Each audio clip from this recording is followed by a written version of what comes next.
महाराष्ट्रात सर्वत्र 12वीच्या परीक्षेला सुरुवात झाली असून इंग्रजीच्या पहिल्याच पेपरला कन्नड तालुक्यातील जैतापूर येथील राष्ट्रीय उच्च माध्यमिक विद्यालयाच्या केंद्रावर सामूहिक कॉपी झाली।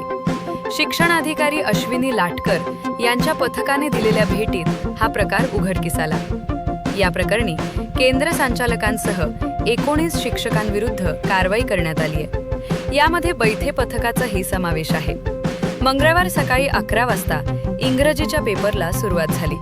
माध्यमिकच्या शिक्षणाधिकारी अश्विनी लाटकर व विस्ताराधिकारी सीताराम पवार यांच्यासह त्या विविध केंद्रावर भेटी देण्यासाठी बाहेर पडल्या।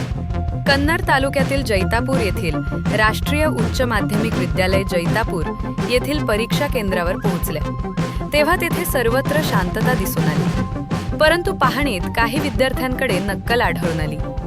त्यानंतर परीक्षा केंद्रावर उपलब्ध असलेल्या सीसीटीव्ही फुटेज तपासण्यात आले। त्यात विद्यार्थ्यांकडून एकमेकांच्या उत्तरपत्रिकांकडे पाहून लिखाण होत असल्यास निदर्शनास आले आणि सामूहिक कॉफीचा भांडाफोड झाला। Bureau report, TV24 news, Vaijapur.